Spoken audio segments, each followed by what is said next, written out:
Cette semaine à l'émission, nous faisons le point sur la crise politique qui secoue actuellement Laval. Je vous propose une mise à jour entièrement consacrée à la situation politique délicate dans laquelle la ville de Laval est plongée depuis la démission du maire Gilles Vaillancourt. Mais avant toute chose, une revue de l'actualité locale et régionale. Voici mise à jour à l'antenne de la télévision régionale de Laval.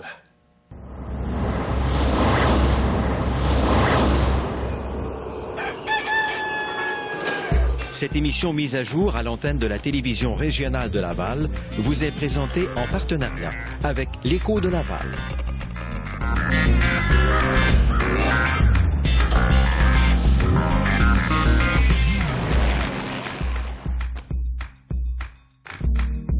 Ici Marius Brisson, je désire vous souhaiter la bienvenue à cette nouvelle mise à jour, un magazine de réflexion d'une trentaine de minutes pendant lequel nous examinons un sujet d'intérêt en vous présentant différents points de vue. Au menu aujourd'hui, 2 entrevues avec les porte-paroles des 2 principaux partis d'opposition à l'Hôtel de Ville de Laval. Mais tout d'abord, ce que je vous propose, c'est une rétrospective de l'actualité locale et régionale en compagnie de notre collaborateur régulier à l'émission, Ghislain Plourde, qui est journaliste à l'Écho de Laval. Ghislain, bonjour et bienvenue à l'émission. Bonjour Marius. Alors, allons-y d'abord avec cette nomination d'un vérificateur spécial. Ça a causé toute une commotion à Laval, ça. Dans un premier temps, effectivement, il y a eu, disons-le, une période d'incompréhension entre les élus lavallois et le ministre des Affaires municipales, Sylvain Gaudreault. Les élus n'étaient pas, évidemment, opposés à la venue de cet émissaire spécial de Québec, mais... Ils ne l'avaient pas vu venir, en tout cas. Non. Hein? On émettait cependant des réserves sur le rôle exact que ce vérificateur spécial aura à Laval. Et pour, disons-le, protester dans un premier temps, les élus lavallois avaient suspendu la semaine dernière le processus de nomination du nouveau maire. Mais bon, quelques discussions téléphoniques ont aplani les doutes des élus et on a certifié certaines choses du côté du ministère des Affaires municipales et maintenant, on reprend le tout. Il y a donc apaisement du conflit entre les 2 parties. Le vérificateur spécial, donc, va prochainement arriver à Laval. Il sera là jusqu'aux prochaines élections municipales. Il aura principalement comme mission de surveiller les octrois de contrats publics, mais aussi de revoir les décisions en urbanisme et aussi les transactions immobilières. C'est possible que ces tâches s'ajoutent à son mandat, notamment le pouvoir d'enquêter sur certains dossiers là, qui ont fait l'actualité au cours des derniers mois, des dernières années. Donc, on n'exclut pas ça. OK. À suivre. Parlez-nous du bureau de l'Ombudsman aussi. Ghislain, ça bouge, hein? Oui. Moins d'1 an après sa création, l'Ombudsman qui a vu le jour en décembre 2011, eh bien, il y a déjà 3 personnes qui ont occupé la chaise de secrétaire général et 2 personnes qui ont été présidentes de cet organisme-là. C'est un service de médiation, rappelons-le, l'Ombudsman, qui a pour mandat d'accompagner les Lavallois dans les démarches qu'ils font auprès de la ville en termes de requêtes. On rappelle que l'Ombudsman, c'est une instance de dernier recours. Lorsqu'on a écoulé là, toutes les options, les Lavallois peuvent s'adresser à l'Ombudsman qui comptait à son point de départ 12 commissaires, mais une décision récente, on a revu à la baisse le nombre de membres. Il y a actuellement 7 commissaires. Ce sont des gens bénévoles qui ont cependant des allocations annuelles de 1 500 $. Pour la présidente, ça va jusqu'à 3 000. Mais ce sont des gens qui travaillent, évidemment, pour les Lavallois. C'est un organisme indépendant. Ghislain, parlez-nous un peu de quelques chiffres sur les états financiers de la ville. Vous avez pu en connaître davantage? En fait, pour l'exercice 2011, on sait que la ville a dégagé un surplus budgétaire d'un peu plus de 40 millions. Pour être très précis, c'est 43,4 millions l'excédent qui repose principalement sur 3 sources. On a réussi à économiser sur les dépenses. Également, on compte sur des revenus additionnels de taxes et aussi des droits sur les mutations immobilières. Et pour 2012, jusqu'à présent, pour les 10 premiers mois d'activité de l'année, eh bien, les perspectives sont encourageantes. On devrait, en principe, respecter le budget qui a été fixé à 721,3 millions de dollars. Et question comme ça, imprévue un peu qui me vient à l'esprit, le prochain budget, 10 décembre, en principe, le maire devait le présenter, mais là, il y aura un maire intérimaire. Est-ce que le budget sera présenté? Ce qu'on nous dit, c'est que le budget sera présenté au bon moment et que malgré les, le processus de nomination du maire intérimaire. Exactement, et tout le brouhaha qui a entouré l'administration municipale cet automne, tout ça n'a pas retardé, bien sûr, l'étude du budget qui sera présenté là, dans les dates prévues à la mi-décembre. Si on veut d'autres détails, Ghislain, c'est très simple, c'est l'Écho de Laval. Notre site Internet, l'échodelaval.ca, est actif également sur les réseaux Facebook et Twitter, les réseaux sociaux. L'Écho de Laval distribué toutes les semaines, chaque mercredi. Merci, Ghislain. Bonne semaine. Bonne semaine à vous. Au plaisir. Cette portion de l'émission Mise à jour à l'antenne de TVRL vous est présentée en collaboration avec l'Écho de Laval.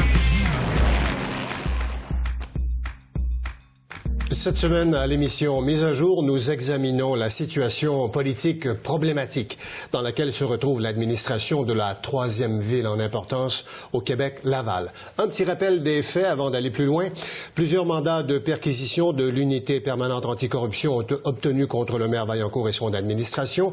Le 9 décembre, le maire Gilles Vaillancourt démissionne et Québec annonce l'arrivée par la suite d'un vérificateur spécial au sein de l'administration et le processus de nomination du maire intérimaire est maintenant connu. Donc, avec une ville presque en tutelle, nous faisons le point avec les représentants des deux partis d'opposition à l'Hôtel de Ville. Mes deux invités sur ce plateau, M. Marc Demers, conseiller spécial politique et porte-parole du Parti Mouvement Lavallois. Mais tout d'abord, nous accueillons en première partie d'émission M. Robert Bordelot, chef du Parti au service du citoyen et candidat à la mairie. M. Bordelot, bonjour. Merci d'avoir accepté notre invitation. Merci à vous. Rappelons d'abord que votre parti a été créé en janvier 2006, que vous étiez candidat à la mairie en 2009 et vous faites de la politique à Laval, ça on le sait, depuis au moins 19 ans, presque 20 ans. Donc, on se retrouve aujourd'hui avec une ville un peu, je dirais politiquement, un peu en décrépitude, enfin instable. La troisième ville du Québec est lourdement amochée. Ça sera pas facile. Non, j'y travaille quand même depuis, comme vous l'avez mentionné, depuis presque 7 ans maintenant, à titre de maire. Je rencontre énormément les gens sur le terrain, dans leurs événements. À titre de candidat à la mairie, vous voulez dire? Oui, à titre de candidat.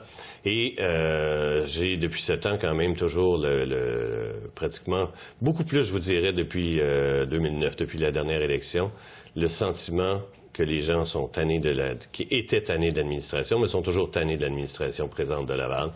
Donc, je pense que les gens ont une soif de changement. Et c'est ce que le Parti au service du citoyen que je représente amène à Laval. Parce qu'on a l'impression que c'est toute la classe politique qui est éclaboussée. Est-ce que vous n'avez pas le sentiment que les gens se disent « Ah, que ce soit M. Bordelot ou M. Vaillancourt, ça va être du pareil au même ». Vous avez une côte à remonter, là. Il y en a quelques-uns qui sont sceptiques. Le cynisme, le cynisme s'installe parce que c'est pas juste Laval, c'est tous les autres, beaucoup d'autres villes de banlieue. Vous avez Montréal, le gouvernement du Québec. Donc effectivement, la classe de la population, ni plus ni moins, nous calcule. Mais en force de jaser avec les gens, vous savez, et leur offrir notre programme qu'on voulait offrir en 2009. Vous savez que l'administration actuelle a pris 25 de nos idées de 2009 à aujourd'hui, les a mis en application pour les citoyens. Parce que le Parti au service du citoyen, c'est pas des promesses électorales qu'il fait. Il a répertorié les besoins des citoyens et ce fut notre plateforme électorale. Et on avait tellement bien répertorié les besoins des citoyens. Que ça a inspiré le parti. Que ça a inspiré. D'habitude, tu vas prendre une idée ou l'autre quand tu es au pouvoir, c'est normal. Mais que tu en prennes 25, comme on l'a répertorié jusqu'à maintenant. On est le seul parti politique non élu qui peut se targuer de dire qu'on a au moins 25 de nos idées qui sont en place. Vous allez quand même présenter un programme électoral différent. Qu'est-ce que vous présentez aux gens? Pourquoi les gens vous choisiraient, M. Bordelot? Parce qu'on veut offrir une administration transparente, mais ça, c'est le vœu pieux de tout le monde présentement. Mais c'est une administration qui est humaine et citoyenne. Que les citoyens soient au cœur des décisions de la ville qui les concernent. C'est leur taxe comme telle. Je vous donne un exemple. lorsqu'on va prendre le pouvoir le 3 novembre 2013 au soir, le lendemain, on va créer des comités de citoyens dans les 21 quartiers de Laval ou les 21 districts de Laval. Et au cœur sera le conseiller ou la conseillère municipale, mais le citoyen. Le citoyen a des choses à dire. Voyez-vous, je viens de passer la fin de semaine au Forum social de Laval qui avait lieu au Cégep Montmorency et j'ai rencontré les citoyens. C'est ce que je fais, moi, depuis 7 ans. Je suis sur le terrain, je rencontre les citoyens, je prends note de ce qu'ils ont à revendiquer ou ce qu'ils revendiquent. Des fois, c'est des problèmes personnels entre voisins, on ne rentre pas là-dedans. Mais l'ensemble, on fait le bilan de l'ensemble des besoins et on peut identifier qu'à Chaumedé, c'est tel besoin. À Fabreville, c'est d'autres besoins. Et c'est comme ça à travers l'ensemble de l'île. Fait que c'est ce qui va faire en sorte. Une administration de proximité que vous souhaitez. Est-ce qu'on peut vous demander le premier geste que vous allez poser? Nous allons abaisser les taxes de 5 la première année de notre premier mandat. Et avec les taxes, on va offrir 3 nouveaux modes de paiement de ces taxes-là. À l'heure actuelle, on paye nos taxes mars et juin. Nous allons offrir un paiement complet moyennant moins 1,5 3 paiements, donc mars, juin et août, ou 12 paiements étalés sur l'année, comme les banques le font présentement, comme beaucoup de villes au Québec qui font des 4 ou 6 paiements. Vous savez, nos aînés et d'autres citoyens de Laval n'ont pas les moyens, leurs revenus n'augmentent pas. Ils ont des revenus fixes. Surtout dans le cas des aînés. Les aînés, c'est 60 000 personnes, citoyens à Laval, dont les revenus n'augmentent pas. Fait que juste le fait de leur proposer un paiement plus, c'est venu les illuminer. Parce que avant de proposer ce genre d'idée-là, on a quand même fait des focus group avec les citoyens. Et les aînés s'inquiètent aussi d'une chose, le fameux 100 $ qui était consenti par l'administration actuelle. J'imagine qu'on doit vous interpeller sur le terrain en vous demandant est-ce que vous allez reconduire cette mesure-là que les aînés trouvaient extraordinaire? Qu'est-ce que vous allez faire avec ce 100 $? C'est les deux questions que les citoyens, les aînés me posent lorsqu'ils me rencontrent, que ce soit dans leur résidence ou sur la route, c'est allez-vous conserver le 100 $ qu'on reçoit pour le crédit de taxe d'eau ou le 200 $ pour le supplément garanti? Et la réponse est oui. On ne touchera pas au peu de mesures que la précédente administration leur a données. Donc, OK, d'accord. Ça, c'est réglé. Une autre précision que vous vouliez faire, je crois, concernant votre filiation avec la famille Bordelot et le parti que vous dirigez maintenant. Quelle précision vous avez à faire avec... Je sais que votre mère a été candidate, et les membres de votre famille étaient impliqués. Aujourd'hui, ça ressemble à quoi? Ouais, c'est la rumeur à l'époque, parce qu'en 2005, on a été les 4 frères Bordelot à se présenter à l'élection municipale parce qu'il n'y avait plus aucun parti politique. Par la suite, un de mes frères est resté représentant officiel. Et pour 2009, ma mère, qui a trempé dans la politique depuis toujours, à 85 ans, a décidé de faire le saut. Il n'y a plus aucun Bordelot autre que moi-même au sein du parti pour justement éviter ce malentendu et autres. D'accord. Même s'ils ont droit, eux aussi, de faire de la politique, on a clarifié ça. La précision est apportée. Maintenant, si on revient, M. Bordelot, bon, évidemment, à votre programme, on aura l'occasion au cours des prochains mois d'en reparler, de faire connaître certains traits de votre programme. Concernant la corruption, ce que l'on entend à la commission Charbonneau, évidemment, quelles sont les mesures ou la mesure principale que vous avez-vous l'intention de créer un bureau de l'éthique? Est-ce que vous avez des mesures précises à ce propos? Je vous donne, on vient de sortir dernièrement un nouveau programme qu'on appelle le programme anticorruption. Au départ, j'ai toujours dit depuis les 19 dernières années que le mandat d'un maire les mandats des maires devraient être limités à 2 mandats maximum.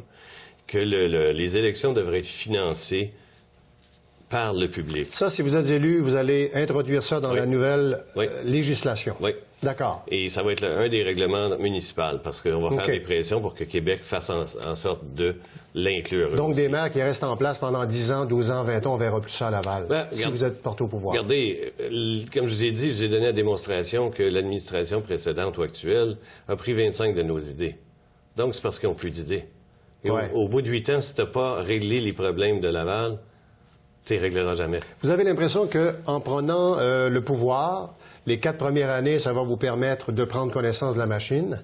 Et en reprenant le pouvoir une deuxième fois, vraiment de réaliser vos projets, vous allez être capable de le faire en 2 mandats, c'est ce que vous dites dans le fond. Oui, parce que là, vous allez prendre goût pour voir, à un moment donné, après 8 ans, là, vous allez dire, c'est donc agréable d'être maire de Laval, vous allez peut-être vouloir un 3e mandat. Ça va m'amener 163 ans après mes 2 mandats, et ça va m'amener aussi à 28 ans de politique municipale, 20 ans de bénévolat et 8 ans rémunérés. Je pense qu'à 63 ans, je vais passer à autre chose d'une façon ou d'une autre. Mais vous voyez, l'autre programme qu'on va instaurer par rapport à ces 2 mesures-là, c'est que la première mesure, c'est une mesure ou un programme en 5 couches. Donc, la première couche, vous allez avoir tous les employés de la ville qui vont se faire vérifier par le corps policier, par la SQ, ainsi que les candidats du Parti au service du citoyen. Deuxième couche, on va nommer un vérificateur externe, apolitique, qui va faire en sorte de venir vérifier les finances de la ville et faire rapport, un peu comme s'il se fait à Montréal présentement, il est indépendant. Troisième couche, le bureau d'éthique que vous parliez, on avait ça dans notre programme en 2009, l'instauration d'un commissaire à l'éthique. Et le commissaire à l'éthique qu'il y a présentement, que l'ancien gouvernement québécois avait mis en place, c'était voir si tu étais conseiller municipal, tu pouvais aller voir le commissaire à l'éthique, savoir si tu pouvais être en conflit d'intérêts ou non. Ce qu'on va faire, nous, c'est que le commissaire à l'éthique va aller fouiller nos fournisseurs, voir s'ils n'ont pas de blanc. Ils vont fouiller aussi les employés de ces fournisseurs-là pour justement faire en sorte qu'ils soient que tout le monde soit clair. On s'entend que quelqu'un qui a un casier judiciaire d'une faculté affaiblie, ça ne fera pas de lui un criminel. C'est pas ça qu'on va chercher. La 4e couche, ça va être la séparation des contrats. Présentement, les bureaux d'ingénieurs font les plans de vie, font la surveillance de chantier et font l'embauche des entrepreneurs. On va tout séparer ça. Les extras? Les extras, c'est la même chose. S'il y a des extras, bien, ça sera aux frais de l'ingénieur qui aura préparé les plans de vie. Ça lui s'assurer de connaître les sols. Et la 5e couche, la plus importante là-dedans, c'est qu'on va nommer un comité de vigilance citoyenne qui fait en sorte qu'il y aura des jurys comptables, des comptables à l'intérieur de ça, des retraités, qui recevront une formation aux frais de la ville. Et leur mandat sera de 2 ans. Donc, non pas renouvelable, mais 2 ans. Donc, la machine, on la met en marche. Le programme, on le met en marche. Il n'y aura plus, ou en tout cas, essence de corruption. Parce que moi, faire une campagne... Apparence de corruption. Ou apparence de corruption. Dites-moi juste une chose, en terminant, il reste quelques secondes seulement, rapidement, le temps file. Oui. Est-ce que la nomination de ce vérificateur spécial-là, c'est une bonne nouvelle pour vous? C'est excellente. On l'a demandé, nous, depuis 2-3 semaines. Donc, ça venait de nous, cette idée, comme telle. Monsieur Bordelot, chef du Parti au service du citoyen, candidat à la mairie aux prochaines élections, c'est un plaisir de vous accueillir à l'émission. Bonne chance. Merci beaucoup. Au revoir. Nous allons faire une petite pause, madame, monsieur. Tout de suite après, nous accueillons monsieur Marc Demers, qui est conseiller spécial politique et porte-parole du Parti Mouvement Lavallois. À tout de suite.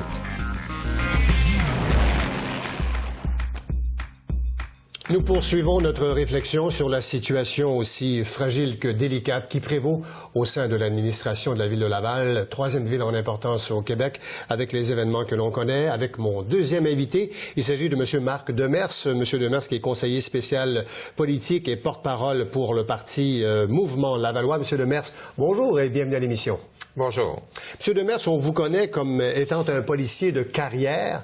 Vous avez été au bureau des crimes, en fait, depuis de nombreuses années. On vous associe beaucoup, mais vous avez fait aussi de la politique. Effectivement. J'ai été le candidat pour le Parti québécois dans la circonscription de Laval-des-Rapides en 2007-2008. Et en 2012, j'étais le candidat et puis j'ai décidé de céder ma place à M. Léo Bureau-Blouin en espérant... Un beau geste. Oui. L'objectif derrière tout ça, c'était d'envoyer un signal fort aux jeunes pour dire, écoutez, il y a d'autres solutions que d'être dans la rue pour régler des problèmes sociaux. Et les amener à avoir confiance en la politique comme un instrument de changement pour la société. Et qu'est-ce qui vous amène au Parti Mouvement Lavallois? C'est quand même récent comme... Hein? Au niveau public, c'est récent, mais j'ai travaillé avec le Mouvement Lavallois depuis environ 2 ans de temps. Ils ont attiré mon attention, puis évidemment, ayant œuvré 30 ans pour Ville de Laval, demeuré à Ville de Laval le gros de mon existence, ils ont attiré mon attention sur des transactions, des terrains qui sont vendus à rabais sans appel d'offres ou de soumission publique, pour une fraction de l'évaluation municipale, des fois 25 30 de l'évaluation municipale. Alors, cette démarche-là a débuté en janvier 2011. Et nous avons étoffé certains terrains, certains dossiers qui ont été soumis à la commission Charbonneau. Et lorsque j'ai décidé de laisser ma place aller au bureau de loin, suite à l'élection, le mouvement Lavallois m'a demandé une implication plus grande et de m'impliquer publiquement avec eux. Parce qu'on ne voit pas beaucoup votre chef, Mme Lydia Aboulian. On la voit moins. Et vous êtes porte-parole. Et parfois, il y a M. le Président aussi, M. De Costis, qui est également porte-parole. Comment on explique cette situation? Madame la candidate à la mairie est moins disponible? Oui, mais en fait, Mme Aboulian, Lydia Aboulian, a un travail à l'international. Ouais. Alors, elle est requise de quitter occasionnellement le pays pour aller travailler aux États-Unis. Et évidemment, l'élection est prévue dans un an. D'accord. Alors, c'est difficile de prévoir les événements. Je comprends. Et il faut aussi dire qu'au mouvement Lavallois, il y a un travail d'équipe. Alors, c'est pour ça qu'il y a plusieurs porte-paroles. Alors, nous connaissons nos dossiers, nous travaillons en collégialité et chaque porte-parole va tenir des propos dans l'orientation qui a été décidée. Monsieur Demers, est-ce que vous allez présenter 21 candidats dans tous les quartiers, comme à la dernière élection? Effectivement. Je peux vous dire même qu'on a un problème de croissance à l'heure actuelle.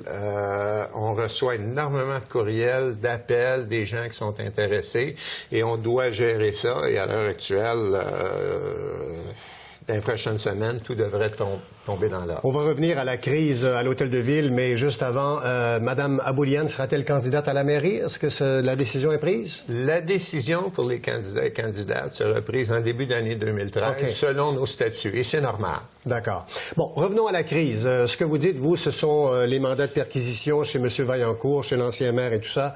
C'est pas un hasard. Là. Il y a quand même une preuve étoffée, solide à la commission Charbonneau. À votre avis, on n'a pas tout vu encore? Non, écoutez, pour résumer, d'après moi, le plus spectaculaire, et c'est malheureux d'utiliser cette expression-là, est à venir. À l'heure actuelle, les mandats de perquisition ont été prises par l'unité d'enquête, l'UPAC. Ouais. La commission Charbonneau, c'est un autre dossier qui va venir. Alors, les deux devraient donner suite à des événements encore plus précis, plus spectaculaires. Et pour le même mandat de perquisition, il faut que les policiers aient suffisamment d'éléments de preuve pour prouver qu'il a eu crime, que M. Vaillancourt est relié à ces crimes-là et qu'aux endroits où on va aller perquisitionner, on va trouver des éléments de preuve.